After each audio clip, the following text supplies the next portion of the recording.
നമ്മളെല്ലാവരും നമ്മുടെ സ്മാർട്ട് ഫോണിലെ ഫ്ലാഷാണ് ടോർച്ചായിട്ടൊക്കെ ഉപയോഗിക്കാറ് അത്യാവശ്യ സന്ദർഭങ്ങളിൽ. നമ്മളെന്താ ചെയ്യുക, എന്തെങ്കിലും ഒരു അത്യാവശ്യം വന്നാൽ നമ്മുടെ ഫോൺ എടുക്കുക, അൺലോക്ക് ചെയ്യുക, എന്നിട്ട് ടോർച്ചിൻ്റെ സെക്ഷനിലേക്ക് പോവുക, ടോർച്ച് എനേബിൾ ചെയ്യുക. എന്ത് ഭയങ്കര പാടുള്ള കാര്യമല്ലേ. ഇപ്പോൾ നിങ്ങൾക്ക് ഒരു അത്യാവശ്യ സന്ദർഭങ്ങളിൽ ജസ്റ്റ് നിങ്ങൾക്ക് 1 ക്ലിക്കിൽ നിങ്ങൾക്ക് നിങ്ങളുടെ ടോർച്ച് എനേബിൾ ചെയ്യാനായിട്ട് പറ്റും. അതും നിങ്ങളുടെ വോളിയം ബ്രോക്കർ വെച്ചിട്ട് ടോർച്ച് എനേബിൾ ചെയ്യാനായിട്ട് പറ്റും. അതിനായിട്ട് ടോർച്ച് എന്ന് പറഞ്ഞ ഈ ആപ്ലിക്കേഷൻ നിങ്ങൾ ഡൗൺലോഡ് ചെയ്യേണ്ടത്. ലിങ്ക് ഞാൻ താഴെ കൊടുത്തിരിക്കാം.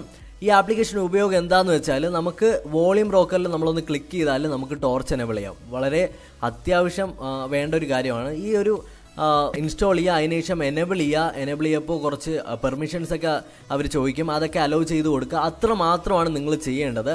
പിന്നെ നിങ്ങളൊന്നും ചെയ്യേണ്ടതില്ല. ആ നടുക്കുള്ള ബട്ടണിൽ അമർത്തിയാൽ നമുക്ക് ടച്ച് അല്ലെങ്കിൽ നമുക്ക് വോളിയം ബ്രോക്കർ അല്ലാണ്ട് നമുക്ക് ഫ്ലാഷ് എനേബിൾ ചെയ്യാനായിട്ട് ടോർച്ച് എനേബിൾ ചെയ്യാൻ പറ്റും. അല്ലാണ്ട് നിങ്ങൾക്ക് ഈസി ആയിട്ട് നിങ്ങളുടെ ഫോണിൽ എന്തെങ്കിലും, അല്ലെങ്കിൽ നിങ്ങളുടെ ഫോൺ പോക്കറ്റിലാണ്, പെട്ടെന്നൊരു അത്യാവശ്യം നിങ്ങൾക്ക് ഉണ്ടെങ്കിൽ ജസ്റ്റ് ഫോൺ പോക്കറ്റിൽ നിന്ന് പുറത്തോട്ട് എടുക്കുക, വോളിയം ബ്രോക്കർ വോളിയം കൂട്ടുന്ന ബട്ടണിലേക്ക് പ്രസ് ചെയ്താൽ ഫ്ലാഷ് അപ്പം തന്നെ നമുക്ക് കിട്ടും.